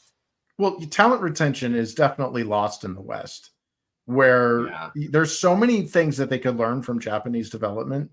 Things like, for example, when the marketing blunder that launched the Wii U to a disastrous sales, rather than laying off the production staff that worked on the Wii U, they actually made the CEO, he took a major pay cut. Got Iwata, Iwata said these were just soldiers following my orders. I was the one that made those decisions. Well, the thing that made Iwata special is he was a game dev himself, and a damn good one. He actually enjoyed games too. Yeah, so he basically, his background was as a game developer. So he ran the company like a game developer who also happened to be a pretty decent businessman. And it helped that, like, like I'm sorry, the combo of Iwata in Japan and then Reggie Fils-Aimé in America, history will look down upon. Like that was that they worked so well together, and I think that's what helped Nintendo a lot. Even during their Reggie was a great face man for Nintendo in America. It like I know they got Doug Bowser in there now and stuff, and it's like, yeah, the name's catchy, but dude, Reggie had it. He had that it factor that got people's and the charisma, attention. Yeah. Well, it was like everybody's like cool older friend or like everybody's uncle. He didn't come off as that sterile. Worked at Nintendo. Yeah. He was everyone's uncle that worked at Nintendo. Dude, somebody replied that to me in that comment that I made about the Assassin's Creed shit. They're like, and your uncle worked at Nintendo. Can you just imagine? Just imagine you actually had to have an uncle that works at Nintendo, and you try to say your friends like, yeah, my uncle, he works at Nintendo. Yeah, right, right. Well, I had friends. And then he turns out he actually does work at Nintendo, and like he comes in and like gives free Nintendo goodies to everybody. Well, like there were always like the schoolyard lies. I had one friend that said that his uncle worked for Nintendo. I had another friend that tried to convince me of how to unlock Sheng Long in Street Fighter 2. Another one said, if Scorpion hits codes. Oh my god. Yeah, remember the nude patch in Tomb Raider that never existed at the time? Even better. Like that rumor was so prolific. By the time of Tomb Raider 2, they put in a code and they leaked it. So it was put in as a new code. But when he did it, Laura just exploded. It was literally a troll because of that. Well, it just like it's funny because before the internet, before we could verify things, there were so many legends and myths born, and it's funny because some of it actually led to real creations, like that one about Sheng Long, which was a mistranslation. Ermac. Well, yeah, Ermac. There's another one, Error Machine. Yeah, like Error Macro. Yeah. But like they became like Ermac became a legit character, but like the whole thing with Sheng Long, they literally made Goki and Goken, Ryu and Ken's teacher as a playable characters in Street Fighter 4 because of that. They make references to it because or even better, like are you familiar with Street Fighter Rainbow Edition? Yes, that's Street Fighter Turbo. Oh, well, okay. You probably know the story, but like, so Street Fighter Rainbow was a hacked version of Street Fighter 2 where it was really sped up. And it got so popular that they made Street Fighter Turbo as a official response to it. Yep. Yeah, they applied a method to the mayhem from the hacked arcade boards that released Rainbow Edition. I mean, Sorry, go ahead. Well, it was called Rainbow Edition because the logo on the Street Fighter 2 was so messed up from people messing with the EEPROMs that it was like all rainbowy. It looked like an oil slick. Did you know that's the same reason we got Miss Pac-Man?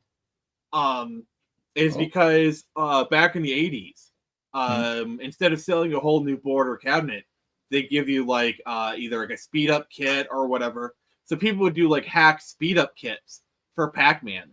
And so they created Miss Pac-Man as a response to that. Like, I actually prefer Miss Pac-Man to regular Pac-Man. I do too. Because it's so much. Because I love playing the arcade board because it comes instinctual so fast. You gotta like actually have some twitch reflexes to play it. It's actually really fun because like you just like kind of go like boop, boop, boop, boop, boop, instinct or whatever. Well, Miss Pac-Man was also a better structured game in my opinion. Like Pac-Man felt like a tech demo. Whereas Miss Pac-Man was like, okay, we got the tech. Let's actually make this into a coherent game. And it just felt like visually better presented. Yeah. Regardless of it being a female Pac-Man, didn't mind. But we had no problem playing Miss Pac-Man. Yeah, it was just a game. Like, yeah. Yeah. That's a whole nother topic that we've covered extensively. The female game characters, like bull crap. But like, I don't know. Yeah. I agree with you that gaming's not going anywhere. Okay, it's the same reason comics are not going anywhere. All right, the passion for gaming, the passion for comics are still there. We see that with the indie space. Even kids love a manga. could be translated to comic book sales if played correctly.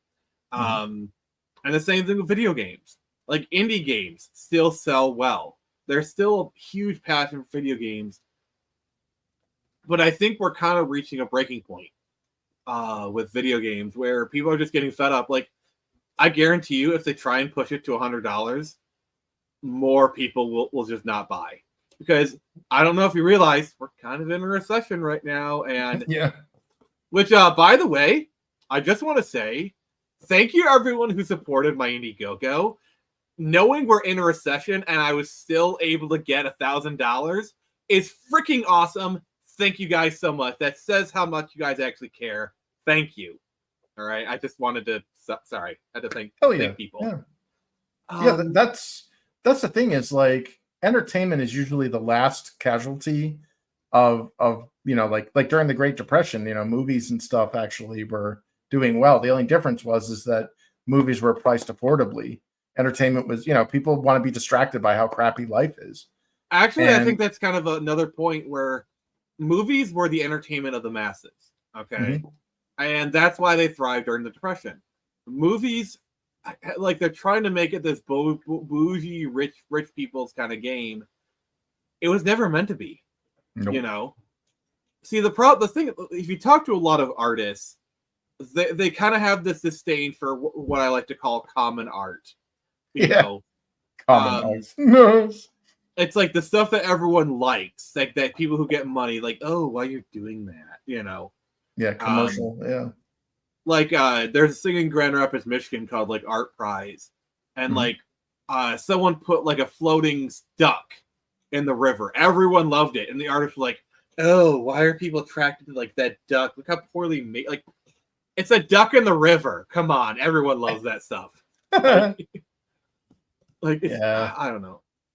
I honestly think that as we look at the the economic hardships that we're entering and will probably be in for quite a while, I think that it will become the cheaper, the faster produced, the easier to consume entertainment models that'll be the ones that survive. Because, like you said, and this is why I push back against some indie creators who keep trying. Like this is like the like a trend everywhere. Everyone wants to keep going up market. They want to keep going, having things go up market because they made things more expensive. But then you limit your thing. Like we need to go down market. Okay, exactly. Like I would love to sell my comics for $3 a piece. All right, same here.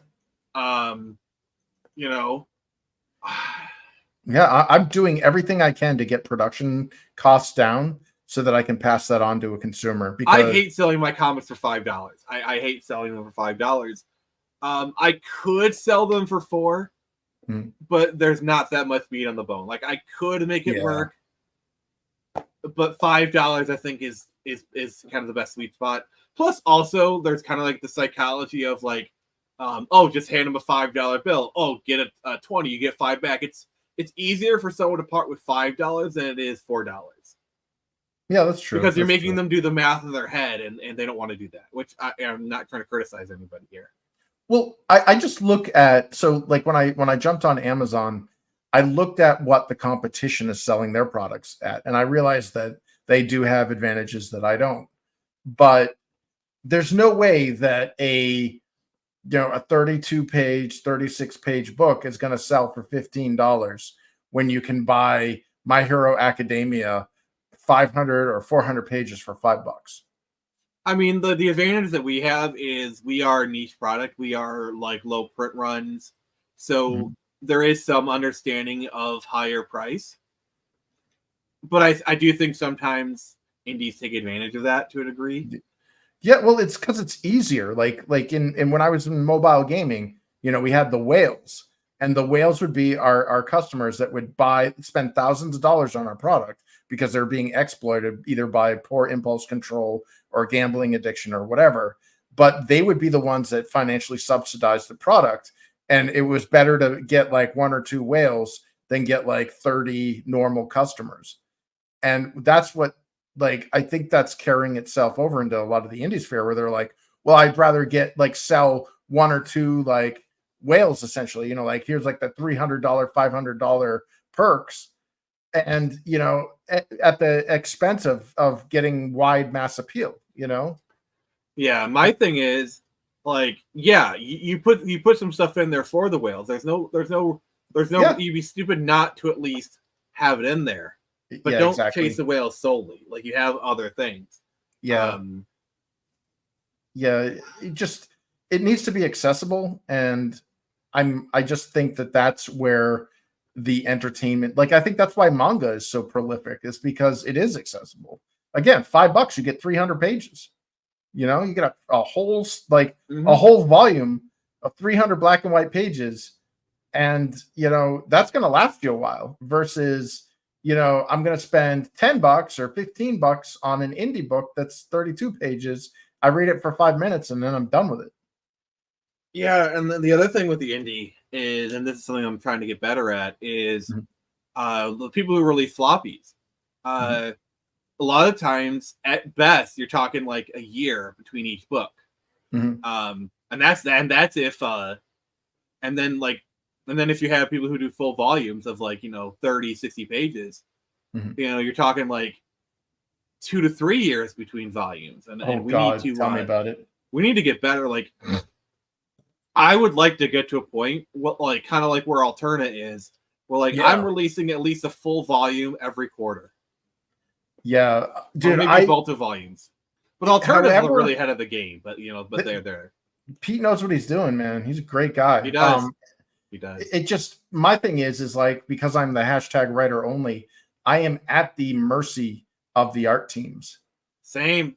And what really freaking sucks is when I basically spent more money on my comics than, you know, production than I have on my car.